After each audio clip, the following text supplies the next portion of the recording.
Good evening, everybody. Welcome to another episode of the Hog Talk podcast, part of the Believe and Buzz Radio Network, and now part of the Residents News Network. We are powered by RNN. We will talk about that new partnership in just a second, but I want to welcome you into the Sterling Soap and Roastery Studios.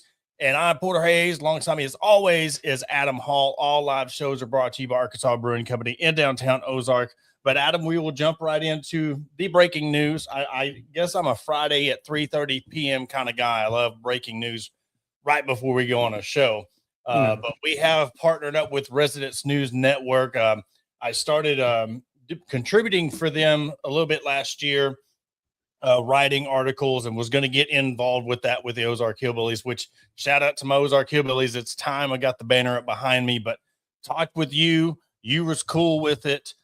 Then got with Tammy Teague and all the sports team at RNN, and they are stoked. So we have a new audience tonight. Our podcast is live on the Facebook page. I have confirmation. We have sound, so we are good to go. But I'm really excited about this partnership with RNN and the River Valley coverage. Adam, we know what it was like with Southwest Times, Arkansas Democrat. Everything was in the River Valley. That shrank in size. I dealt with it here in Ozark with the Spectator. That's why I do the Ozarker now. So we're going to do big things with our partnership. We're going to give you a podcast. We're going to give you that virtual aspect. We're going to bring high school sports, Razorback coverage to the River Valley. And both of us being from the River Valley, it means a lot that we're able to partner up with them and give them that aspect. Well, you and I have talked, I feel like ad nauseum, about just how things used to be, whether it was Southwest Times, whether it was 5 News and their Friday night coverage, this, that, and the other. And that has gone to the wayside. Yep. So I feel like with RNN and everything that we want to do with, like, I mean, the high school coverage and then continuing our Razorback coverage, whether it's us getting out to the various high schools for games, meeting with coaches, meeting with players, me being from Fort Smith and having a somewhat relationship with even, the newer Northside basketball coach who's, a year or so in, but being able to get to the River Valley, whether it's Northside, Southside, Greenwood, even going down to Charleston, Lavaca, I mean, all the above, I think that you and I will be able to bring what has been missing for a long time. Daily content. That's the thing. We've kind of been slacking during the summer, but it's hard to, there's a lot of people out there, and we are kind of digging at some people. And for our new audience, we do bring a kind of different type of Razorback show. We're more off the cusp. We give it how it is and our true thoughts. We're not like the Sunshine Pumpers. Now that might get us in trouble now. We don't know. We'll see. But we kind of tell it how it is and our true thoughts about the Razorback program. And that's just how we are. But we have deep rooted ties to our said communities. Northside, Fort Smith, Adam, I'm Ozark through and through. I just did an interview with Josh Watson, high school coach. But we love being able to have this partnership, and we're going to be doing daily coverage. More to come on that. We're going to be doing some stuff live. So, when you're on the Residents News Network Facebook page or live, you're going to see a lot more content coming through that. So just stay tuned for the coverage. But now, with that, all that being said, I do, since we are talking about River Valley and we are talking about another partnership we did, Arkansas NIL Store is another partnership. But I do have Paris people, the Jaden Wells 45 shirt. I talked to Teresa. Me and Teresa and Benson go way, way, way back. We played softball many years ago when Jaden was in pigtails. I wrote an article in RNN about Jaden being from Paris and playing in the Women's College World Series. So head over to the Arkansas NIL Store. Your promo code is HAWG and get all that going. But now we'll move to the meat and potatoes of our show. So right here is the NIL Store. And when you check out now, we did get an email, Adam. I forgot to share this with you. You don't have to just get Razorback stuff to get our promo code. You could get any kind of Major League, NBA, NFL stuff. You can get any kind of gear on this page and use promo code HAWG and get 15% off. So that was released last NCAA, week. MLB, PA, I mean, there's a whole lot more than just Arkansas on here. So go on there and shop for your favorite player, your favorite team, and don't forget to use the promo code HAWG to get your 15% off. And we're starting this at the right time, Adam. So, I mean, fall camp is going. They had their first scrimmage. There was some good. There was a lot of bad from what I've heard. And we'll break that down. But just for what did you think from everything you've heard today, what you've seen leading up to the scrimmage? You know, it's one of those that I am still in the boat that I have been in, that we need to see this team on the field and not against each other. You know, obviously North Alabama, September 5th, like that. That's going to be what it is, just like we've seen in the past. I think it's truly going to be, what team do we see against Utah at Utah? Yeah. So as it stands right now, I mean, you and I have talked about this, that there's some still, like we've seen in recent past, there's some worry on the defense. I wasn't sold on the defensive coordinator when he was hired, just because of what we had seen at Auburn and Florida, and then even listening to him, like in press conference, like I don't feel like he is sold on this defense. We still have the questions at quarterback, even though I think we all can agree that it's more than likely going to be KJ Jackson and not AJ Hill. But there is still that battle going on. I still worry a bit, just because we sit here and when these athletic departments put out their clips, their videos, their this, their that, whatever, you would think that it's like, hey, we're going to put out just all good things. But seeing some issues at wide receiver, catching passes, corner routes, things of that nature, it kind of makes you wonder. Yeah. And maybe they're doing that for a reason, but at the same time, I sit here and still worry. But at the same time, I mean, we'll have our prediction show in the next week or so. I mean, I think I've been saying this since last season. I'm still taking this team at 3-9. Maybe you get 4-8. Like I said you earlier, we have some folks out there that are talking 9-3. They're talking 10-2, and things of that nature. Not going to happen. But I just worry. But at the same time, it's like, as long as you don't go 2-10 or worse, it's a win in my book. If you go 3-9, 4-8, improve off the last season, completely new team, 80-ish new members of this team or whatever it is. So whether they want to call it a rebuild or not, this is a completely new team. So let's see what they can do. Yeah, and watching the press conferences and stuff, and watching all of the coaches, I didn't really listen. I mean, I listened to a couple of players and stuff, but until recently, with especially because and what we were being told was it's KJ's job. There's no competition. And so I am thinking, what happened? How did KJ digress a little bit to now where it is a competition? Did he think he had it in the bag?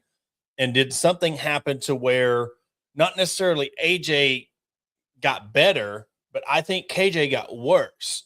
Because from everything we were talking about with his arm and his accuracy, and there was a lot of questions about what was going into this season. And this could look, and again, I've talked to a couple of people, and they don't take too much into what they read out of scrimmages and pressers. This could all be smoke screen. This could all be hearsay. But that's where we gather our information from what we hear, from what we see on social media, from their clips. The word capable is not a way to flex on your quarterbacks. When I hear this quarterback is capable of doing, he is capable of doing this when you're a couple of weeks out, how can you use that as one of your adverbs when you're talking about your quarterback?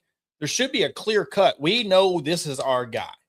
You were in the SEC and you're in year one. And there was a point where KJ was your guy. So that's what worries me. One. Two, the depth at wide receiver. They're sitting here saying 8 or 9 guys is capable of being SEC talent. But I'm hearing one guy, Chris Marshall. Okay, now he's going to have to be a Treylon Burks type of receiver. If you're going to go with one guy that you can rely on and you're going to make waves, he better be an NFL type player, because that's what's going to get you to 5 wins that I've said ceiling.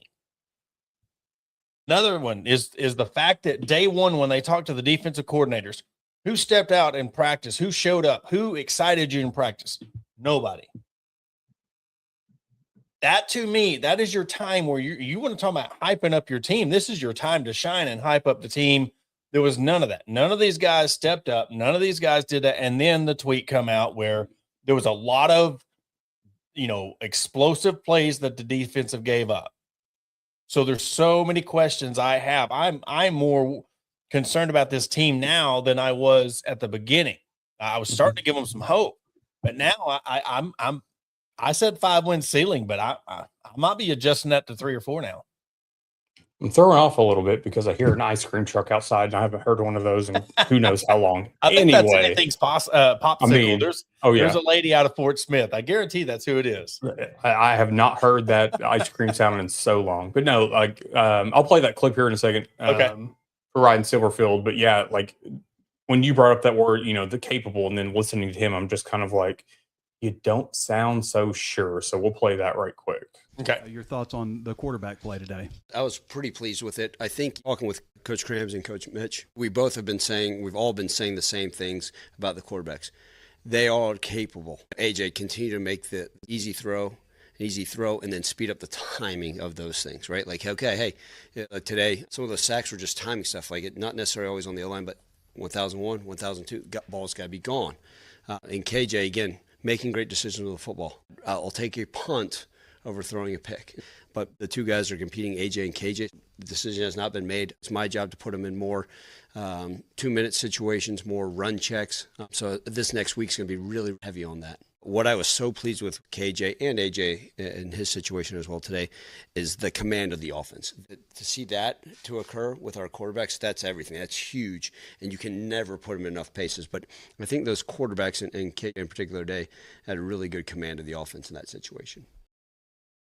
And this is one thing that, we've talked about was whether it's KJ or whoever in the read progressions through whoever is a quarterback, but especially KJ, because we all assumed that that's who it's going to be. But with the way Silverfield, Cramsey, the way they run things is that it's going to be a 1-2. You got to get the ball out or take off running or whatever. So we're going to see a lot of tunnel screens. We're going to see a lot of even whoever is at quarterback maybe taking off and running, because you're not going to be able to sit back in the pocket. And that's a lot of that unknown too comes with the unknown of our offensive line. Yep. So none of us really knows, and that's not been really talked about a whole lot. So, reading between the lines a little bit, him talking about, 1,000, 2,000, it's legit. You've got to get the ball out because maybe your offensive line can't hold up. Yeah. And that's the thing. And this is another thing that concerns me is there is so much rebuilding to go with this team that you don't know where to start. Okay, we hadn't heard about the offensive line. We hadn't heard much about the defense. We've heard about bits and pieces, but it's like there is so much to fix. It's almost like there were so many holes in the dam, and you have only so many pieces of putty that you could plug in these holes to build your team year one, that there's going to be some holes missing. There's going to be some things, and that's why when I tell people 3 to 4 wins tops, it's not a diss on Silverfield. It's not a diss on the coaching staff. Just from the people that I trust, that I talk to, who cover the team, they just don't have the depth. They don't have the horses in the stable to withstand this schedule. And I know there's a break, and we'll break this all down next week when we give our predictions. And there is a bit of relief in the middle part of your schedule, and even towards the latter end, until you got LSU, Texas back to back. But can they get to that? I think that's going to be the biggest question for this Razorback program. Can you get to that October point after that Tennessee game where you're healthy to where you can go 3-1 down in that stretch of 4 games? And now that's where I gave the 5 wins. But if they can't come out of this hole like they did last year, where it was all offense and the defense is getting torched, I'm seeing 2 to 3 wins. Mm-hmm. There's just no way. I mean, and that's if you beat Tulsa. And that's even after me giving you grace. If South Carolina comes into town November 14th, then they're limping because they're not doing as well, and they're getting ready to fire their head coach. Mm-hmm. There's a lot of things that got to fall into place, and we could be underestimating Vanderbilt. We don't know. I'm not giving them a pass because I don't think they're going to be that good this year. But still, yet, what's Arkansas going to be? We're still Arkansas, and that's sad to say. That's sad to tell our audience, but you can't just go into this and you're getting to play Vanderbilt. Everybody's looking at you saying we get to play Arkansas this week. Yeah. And I look at it like kind of like the NCAA tournament for basketball, if you will. The whole mentality of survive and advance. And I feel like that's what this football team is going to have to do, survive and advance. And like I've talked about, like, I'm not going to look at you like a 2-win team, a 3-win. I'm going to look at you week to week. And did you give up? Where were the holes at? Where did you slip up at? Did you correct these issues? Did you have stupid penalties, stupid turnovers? After a stupid penalty, how did that player bounce back from it? They've changed the targeting rules, which I don't know if you had looked into. No, I hadn't seen. Yeah, so targeting rules did change for this season, which this is how it should have been previously. Let me pull those up right quick. Let me see. I should have had these pulled up already. The first one, you're not suspended the first half of the next game or whatever. I like that. I like the game. The first time you're ejected, but you don't have to miss the first half of the next game. Second time, which we know a lot of this too, like players don't typically get multiple targeting or penalties or whatever. The second time you are ejected and suspended the first half of the next game, which is what we see right now. The third time you are ejected and suspended all of the next game. So now they're giving you grace that you're not going to be suspended the first half of the following game. They're making it to where they're going beyond. If you keep this up, if you become a habitual, what do they call that? They call it mind jump today. If you keep on doing this multiple times, they're going to punish you harshly. So, it's going to be a challenging year, and you're talking about the turnovers and the frustrations. We heard, behind the curtains, the battle between the offense and defense last year when it come to the NIL, and did Petrino and T. Will get along? What happened with all that stuff? And it's you don't want that to happen because you're trying to build a program, but if you can only build one half of a team and it's always going to be the offensive side of the ball, that's what you're going to get. Habitual offender. That's what I meant to say. Got tongue tied there. Tony. How are the coaches going to get these guys after you make a bonehead play, getting these players back in the right frame of mind? Yeah. Or whether it's the captain or whether it's another teammate to get that player like lined back out, like, hey, get back with it, whatever the case may be. So I think that's a lot of it because we've looked at the last couple of years, whether it was a boneheaded play or just the team giving up by the end of the game.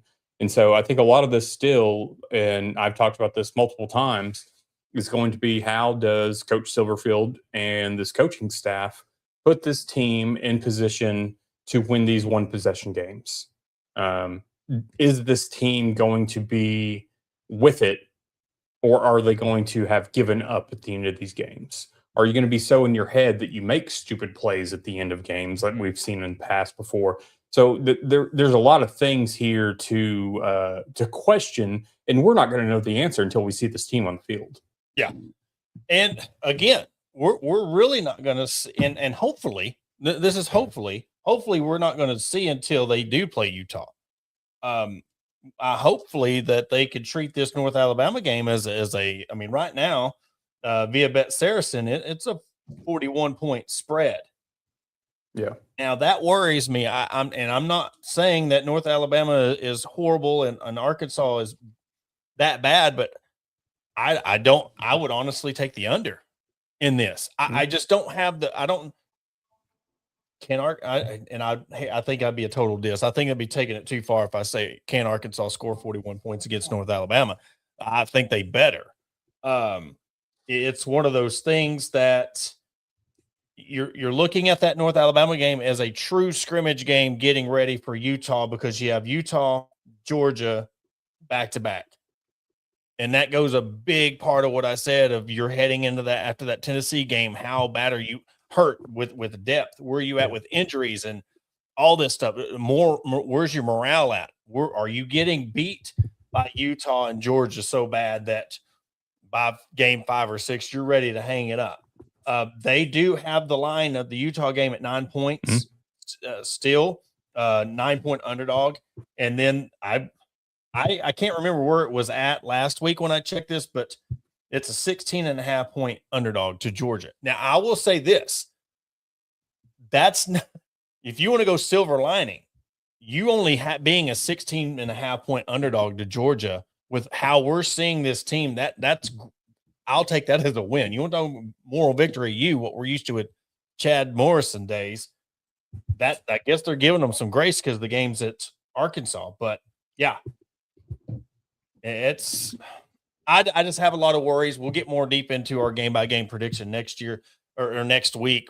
And I know it's only one scrimmage. You're really getting out there. And I know that, look, we can sit there and say it's football, they're padding up, but by God, it's been hot. It's been brutally hot. So how has that affected them and, recovering and getting back out on the field and really getting out there in pads and doing a full workout? So here's a question from Tony. What are you guys' thoughts about Arkansas's profit earning sports? It seems like they're focusing heavy in basketball, and that football seems like secondary now. They got the big hire for the head coach in basketball, and Silverfield was highly sought, and they got him.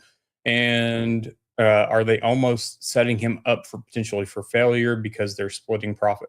So here's the thing with basketball is Tony does a podcast. He did a podcast on his show, but he's from Indiana right now, but he's asking about the profit sharing. So I look at it from the standpoint that basketball is solely funded by John Tyson. Mm-hmm. I mean, granted, they're still getting NIL from other places after the fact, whether it's the players getting, whatever deals that they get. But, it's solely funded by John Tyson. We know that for a fact. Yep. So, we've heard that since Ryan Silverfield came to Arkansas and this is something that rubs me the wrong way. We've been told, and we've heard on the radio, it's been aired on ESPN Arkansas. It's been said multiple times that 80% of Ryan Silverfield's time at Arkansas has been fundraising, which kind of makes you wonder, well, who's coaching then? Mm-hmm. But at the same time, it's, football brings in the most revenue. So obviously that's going to be the biggest focus. And I feel that's the majority of your Division I schools. It's football is king, unless you are just truly a basketball school like Kentucky. I would have said Indiana prior to Segnetti, but now obviously, they've done their thing. But no, I wouldn't say that Ryan Silverfield is being set up for failure, but I do believe that he is basically having to take on the reins of the fundraising and the NIL all on his own. because we all have talked about to an nauseum that Hunter Yurchek has checked out. And he's obviously a terrible fundraiser. And he obviously has failed at whatever NIL collectives and whatnot that he's brought on. So it's all on Ryan Silverfield to make or break. Yeah. And to add on to that, if you can really go look, I mean, I think he said something about there was the two sports. There is very, very, very few teams that are make profit on baseball. I really want to say that, and a majority of that's SEC schools. And I don't know, I would like to really look at the numbers. I'd have to dig into the numbers on how many of these schools now, since NIL's taken over, how many of them are in the green in basketball. Arkansas is one of those rare where they, as bad as they are making profits in football, they're making profits in basketball, and barely making profit in baseball. They're making revenue. So we will get more into that part when we go into our second segment, when we're talking about, because we're going to talk about the Little Rock Touchdown Club after the break. But it's the fact that I think it's not so much setting him up for failure. I mean, it can be taken that way, but I think more so is what fundraising that Hunter Yurchek's doing. It's going in the wrong department. It's going in the wrong area. He's saying he's got 25 of this $30 million for that all-in fund, but I don't think any of that goes to NIL. So, I mean, he's able to get now I know the Tyson jersey patches. Yeah. The jersey patches and the nuggets, all proceeds of that goes to NIL. But again, Hunter Yurchek might have closed the deal on that, but that was John Calipari's. And then you want to go to the naming rights. Well, we all know he wants to, pump his chest and boast about the naming rights, but that was Learfield. And Learfield's probably getting a nice cut of that. So the profit earning sports, I mean, right now, your biggest one's your worst program. And you can look at Nebraska, teams like that. You could still be horrible football programs, but you still have that loyal fan base that comes and buys season tickets, and they show up, and you're still generating revenue. Will that change? Probably not. That's just how it is in the South. And if you want to go to the few said schools and out West and even Nebraska, football is just different in the South. Definitely. I mean, it's king to the SEC and the ACC, Sun Belt, all of that. But we just want to see winds change, and I don't see it happening this year. I had faith in it until I really started deep diving into these press conferences and seeing what we're seeing from the scrimmages, but we'll have more to go. But when they play North Alabama, then we'll get a good test of, okay, they're playing other teams. Let's see how they do. Yeah, definitely. And even after that North Alabama game, I mean, like we talked about, I believe last week, after Arkansas played Western Carolina a couple of years ago, we played UAPB in that first game. We all feel great after those games, or we had questions after the Western Carolina game. But we never know what's going to happen the rest of the season. So I think that Utah is truly the test. And I'm still in that boat. Hey, if it's the fourth quarter and Arkansas is down double digits, say we're down 3 scores. And this isn't me trying to crap on Arkansas or whatever else. But if for whatever reason, if Utah, a newly coached Utah team is up, 3 scores in the fourth quarter, I'd look at Kane Archer to come in. Yeah. Just because of the ties to Arkansas being from Greenwood. Just to kind of rub it in the face. So I wouldn't see why not. You see what Western Kentucky did when they brought Ty Story in here. So, and you talk about bringing him in. I mean, and I don't know if it would go down like this, but do you think it would be more of a slap in the face if they got into victory formation and he was the quarterback that come in, and instead of coming in and getting, he's the one that just sat there and put the knee down and it was in victory formation? I think that would be a bigger flex.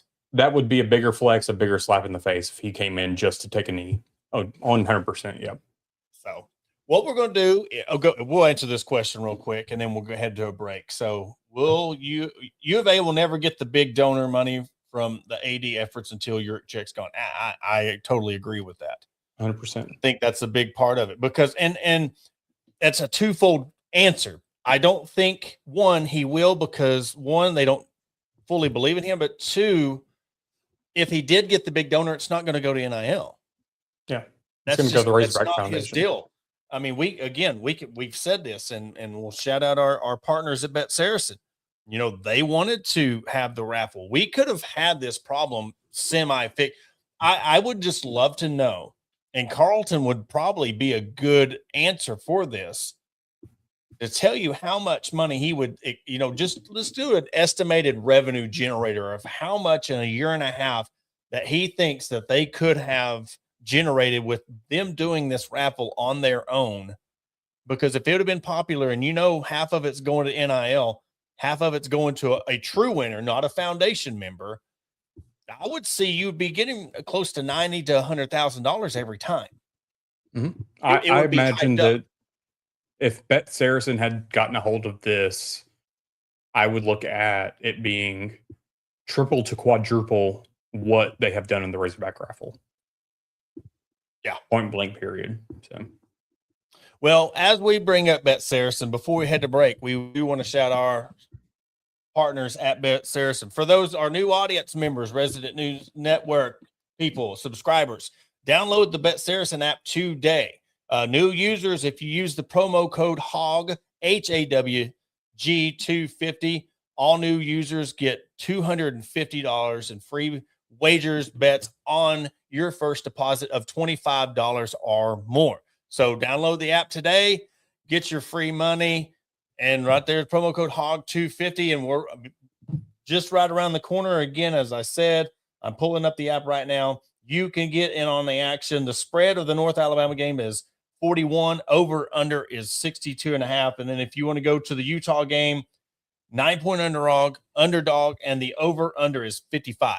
So download the app, HOG, HAWG250, promo code $25 gets you $250 in free bets. We're going to take a quick commercial break. After the break, we're going to talk Little Rock Touchdown Club and wrap up the show with some great news from the Arkansas Diamonds and the new league they are moving to. Talk about a program that's on the rise. We'll talk about that after the break. Searching for premium brewery products that will take your daily routine to the next level? Look no further than Sterling Soap Company. Our handmade soaps, aftershaves, and balms are made with only the finest ingredients that give you the ultimate grooming experience. With a variety of scents to choose from, there's something for everyone. Plus, our products are crafted in small batches to ensure the highest level of quality. So why wait? Visit www.sterlingsoap.com or visit our retail store at 16 West Walnut Street in Paris, Arkansas. Shop our collection and discover the difference for yourself. Upgrade your grooming routine with Sterling Soap Company. Are you looking for a place to grab a cold drink and some delicious food? Look no further than Arkansas Brewing Company. Located at 201 South 1st Street in beautiful downtown Ozark, our establishment offers a wide selection of craft beers and tasty eats. But what sets us apart is our welcoming atmosphere and friendly staff. At Arkansas Brewing Company, you'll always feel like part of the family. So visit Destiny and Christopher Brockett and staff today and see for yourself what makes us the go-to spot for locals and visitors alike. Arkansas Brewing Company, come for the drinks and stay for the friends. Attention DIYers and home improvement enthusiasts. Are you searching for the right tools and supplies to tackle your next project? Look no further than Mentor's Hardware Store. With locations in Ozark, Alma, and Clarksville, our vast selection of hardware and building materials is sure to have everything you need. Whether you're fixing a leaky faucet or building a new deck, plus our knowledgeable staff is always on hand to offer expert advice and guidance. And with our competitive prices and convenient online ordering, Mentor's Hardware Store is your one-stop shop for all your DIY needs. Visit us today and let's build something amazing together. Are you looking to take your career to the next level? Look no further than ATU Ozark Campus. As a 2-year satellite campus of Arkansas Tech University, we're dedicated to a quality workforce education, industry partnerships for in-demand jobs, and tailored paths for success. Our programs are led by industry professionals. Whether it's a certificate or you're aiming for a graduate degree, ATU Ozark has you covered. Visit our website at www.atu.edu/Ozark or contact us at 479-667-2117. Your future begins here. Welcome to Ozark Area Chamber of Commerce, where our mission is simple: encourage, promote, and aid an enduring environment of shared economic opportunity and civic development for the Ozark, Arkansas area. Whether you're a local business owner or a resident, we've got something for you. Shop our unique local businesses, explore the beauty of Ozark, and savor local flavors and find cozy accommodations. Join us in building a stronger community. And to learn more, contact us at 479-667-2525. Remember, together we thrive. Also, one of the traditions that we've done going back to Coach Broyles in 2009, we always invite the U of A athletic director.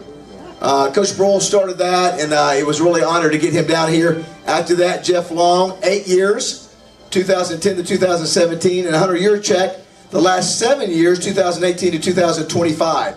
We extended the invitation to him this year. He chose not to accept, so he will not be coming. I will say this. We've had spirited debate following his last couple of visits. There's been spirited debate. And so our club has no agenda. We're disappointed. We want him here. And I deal with Kyle Parkinson, and we want him back next year. We want him to come back. We want Arkansas to be successful. We want to be supportive. And so I just want to make sure that everybody knows we want good things to happen. There are good things happening on the Hill. Obviously the stadium sponsorship and those kind of things. But he chose not to take advantage this year, and that's fine. We'll miss him, and we hope he comes back in 2027. So, no Hunter Yurchek this year. Adam, what was your thoughts on that? I mean, overall, let's go to the fact that he wasn't on the list and he chose to decline. What was your thoughts? Well, first off, a lot of our comment section caught on to like whatever I sent you, which was the very last picture on that graphic, which was name, no last name, or name, last name, or whatever, because they didn't go in and edit whoever that was. Did you see what I put on that? I didn't. said he's outsourcing his appearance. Oh, there we go. You still have that TBA, which is, from my understanding, it's already secured. They just haven't wanted to announce it, so maybe it's a beer name. I kind of look at it as a cop-out on his part. We know that last year or the year before, whenever it was, he came out and talked about not Sam Pittman not having the financials to basically produce a team, setting him up for failure more or less. And like we've talked about, I mean, he's been checked out for quite a while. So I know Baz, talked about bringing him back or hoping he comes back in 2027. But I think a lot of us are on that same page that, like when this contract runs out, he's done, just unless it's one of those, the foundation, the board of directors, whoever look at him like, hey, you're in the black every year, you're making us money, so we want to keep you on, and he can't find other work. So that's the only way I really see him staying on. But dude's checked out. This was a cop-out. He didn't want to face the fans and face the scrutiny over everything, especially after his last run in front of the Little Rock Touchdown Club. We've seen it that, when it comes to Twitter and other social media, he is basically gone MIA unless he is congratulating whatever team on winning another SEC championship. So this is a athletic director that is just completely tuned out. So I'm not shocked by it.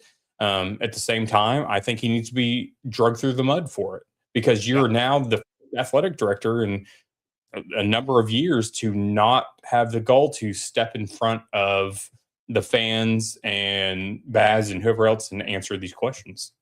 Yeah. If we were still in the Sam Pittman era and this thing was just running off the rails, I could maybe be more okay with it. But his biggest thing, aren't we one Razorback? Where's this one Razorback at? We are one Razorback, and you are the head of We Are One Razorback. You gave yourself, well, I wouldn't say give yourself, you got an increase in your salary. You make $1.5 million a year to be the athletic director. And mind you, the numerous assistants and GMs and, outsourcing entities that you use to do whatever it is that your decision makers are. I would love to know how many people make decisions for him at the University of Art. It is your obligation to show up to the Little Rock Touchdown Club, whether it's required or not. That's neither here nor there. It is your obligation. You are the head of the flagship program in the state of Arkansas to face this crowd. But because by God, when that raffle hits $100,000, you win this game, or you want to be petty and you want to boast and you want to gloat, you're all about it. But when negativity finds you, you cop out, like you said. I think it was a coward move to not show up, because honestly, dude, somebody even said Baz was willing. Hey, look, you don't have to do any post questions. You don't have to. We could just introduce you. We can ask you a couple of questions. You can be in and out. We can make this as formal as possible and as easy as possible for you. Because honestly, what would make it worse? You showing up, getting booed, and kind of talking, and people are saying, "Oh, you're just saying nonsense," or you didn't show up, one foot's out, and now you're making it look worse. Mm-hmm. But I just think you owed it to the fans, because one, you owe it to Ryan Silverfield. Now, what's he thinking? You're one into his appearance, and you're one into his program. This is supposed to be new. You sat up there last year and said you didn't have the funds. Now you do. Where are we at on that? Can you elaborate on where we are with the setting up Ryan Silverfield as a head coach? You can't talk about that. If you didn't want to come, where's Remy Cofield? Where's this other football GM? Where's these other GMs that are making $400,000 or $500,000 a year? Why couldn't they take your place? Why couldn't you outsource it? Could Learfield not get you a person that could take your spot? But it was very irritating that they reached out and he declined.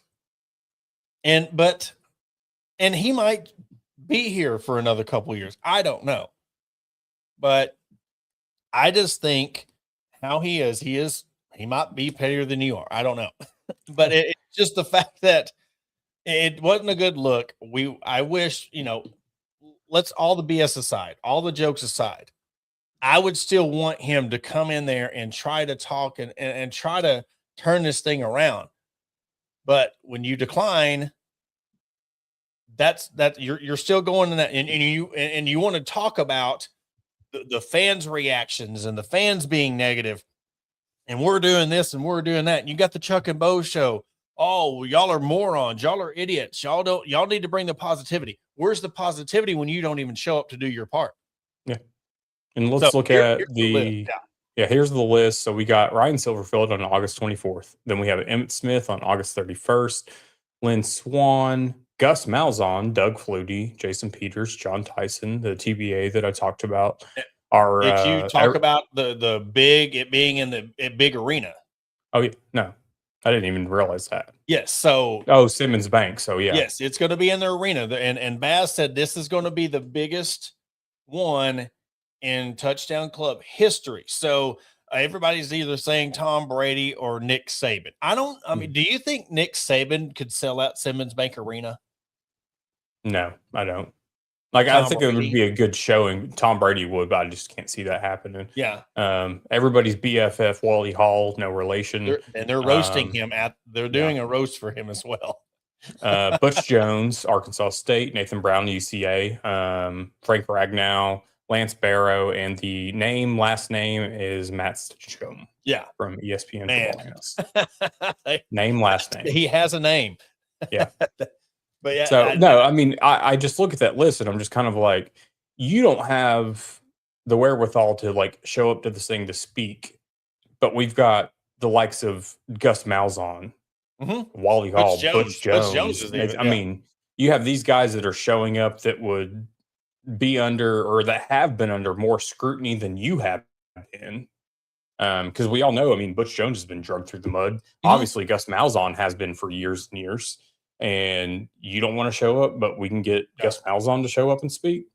Yeah, it's the hypocrisy of it. There's and the more we talk about it, the more I'm like, okay, what about this? Or you're talking about the one Razorback, or you're blaming the fans and us for not being, positive in the hoorah rah, but when you can't even come out and make a statement and try to help, move the needle, help give us that hope. Well, I mean, if you want to be honest, whether how we feel about you personally or not, we don't know how we feel about this new regime and this new president that is Ryan Silverfield. Where's the path of this program going? This is a very important year of, are we going to continue going down this 3 to 4 win track, or is this guy going to turn things around?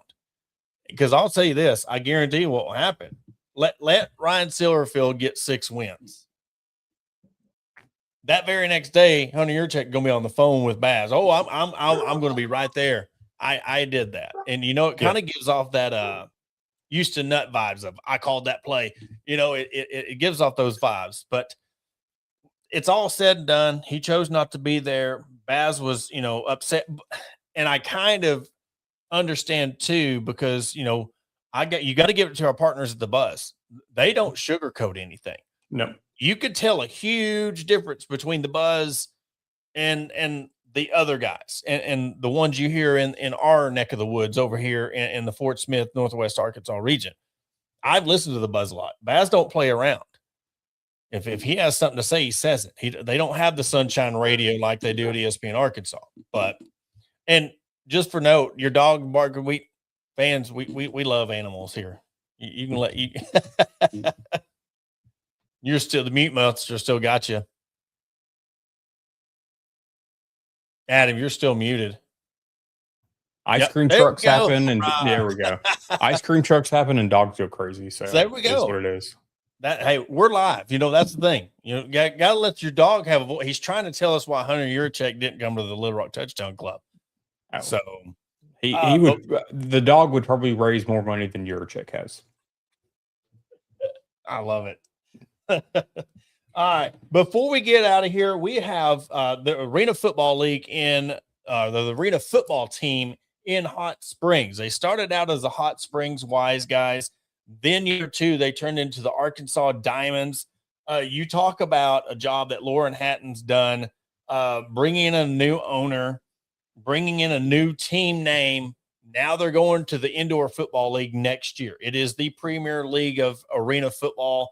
And I don't know, guys, if you go down to Hot Springs next summer or whenever they have this league, you're missing out. It is one of the most entertaining games I've ever been to. And if you look at the fans, that overtime win or the win they had where the fans were rushing the field and they were shirtless rushing the field, I've never seen that in an arena football game in my life. But big shout out to the Arkansas Diamonds. Their big announcement yesterday. They will be moving to the Indoor Football League starting in 2027. So another outlet where you can go watch some sports, watch some football, and it is very, very entertaining. Oh, definitely. I mean, I feel like a lot of the indoor leagues, arena leagues, things of that nature, it brings you a different aspect of football. It brings you a different type of feel, environment, things of that nature, and it's a lot more fast paced than what we're used to. So it's definitely different, but still familiar. Learn the rule. Yeah, the rules are a little bit different, but I don't think I've ever seen, a week that's gone by that the Arkansas Diamonds have played and there just not been a run of highlights that come from those games. So I'm excited for them. They had that game at home and they free admission. Like this guy wants to build something. He gave free admission to the home game and they won him. And I want to say they made it to the championship game 2 years in a row. None they made it this year. I want to say they made it to the championship game last year. So 2 years in a row, you're playing for an arena football championship and you're in year 3. You're in year 3 of your program. So, year 2 of the program. Sorry. You made it to the championship game both years. You're going into year 3. Apologies. But we went to the inaugural game, me and my brother-in-law. And the fact too, though, Hot Springs, if somebody was asking me, I do my on the Ozark project for the Ozark and stuff, and I've been going around the town and stuff, and it's gotten me involved with a lot of statewide stuff. And there were some people talking about if you could go anywhere in the state of Arkansas and take your kids or family, where would you go? And I said, well, if it's one individual place, I would go to Petit Jean State Park. I just think everything they have to offer with the hiking and the lake, you can paddleboard, walking, all that has to offer. But if you want a weekend getaway, I have to say Hot Springs is the best destination spot in the state of Arkansas. You know, you have the old town part where the bars and, you know, the Ohio Club and Maxine's, and then you have the casino and the horse races, and then the lake life. Lake Ouachita is one of my favorite places to go. But how that place is set up, and you could go for really make a full weekend down in Hot Springs and then go to the Arkansas Diamonds game. So be looking forward to that when they put out their schedule. We're going to have the coach on and Lauren Hatton on here in a few weeks. I'm getting the details set up on that. But guys, for our new audience tuning in tonight, we want to thank you for tuning in. Be looking forward to new guest update. We're going to be doing a lot of stuff coming out on your page and a lot of other things going on with, you know, the Hog Talk podcast. High school coverage is coming. Me and Adam's going to be on the works with that. We're going to be doing daily coverage, daily videos. So be on the lookout for that. Adam, you got anything else? Hog HQ Live at 8:05. Hog HQ Live, 8:05. And don't forget, for those, again, shout out to our partners at Bet Saracen. Download the Bet Saracen app. Use promo code HOG, H2, HOG H250. Look at me being H2O, Billy, not Billy, Bobby Boucher. HOG 250. Bet $25 gets $250 in free bets. And this is the perfect time. Football coming in. They do UFC, Major League Baseball, college football, and I'll tell you what, I wouldn't be surprised in a few years they did high school football. You just never know. So it wouldn't shock download me. the app. It would. No, it would not. Definitely wouldn't shock me to see it. Oh, well, that will do it for this episode of the Hog Talk podcast. Thank everybody for tuning in. For Adam Hall, I am Porter Hayes. Hog HQ Live coming up in an hour at 8:05, but we will catch you next Sunday.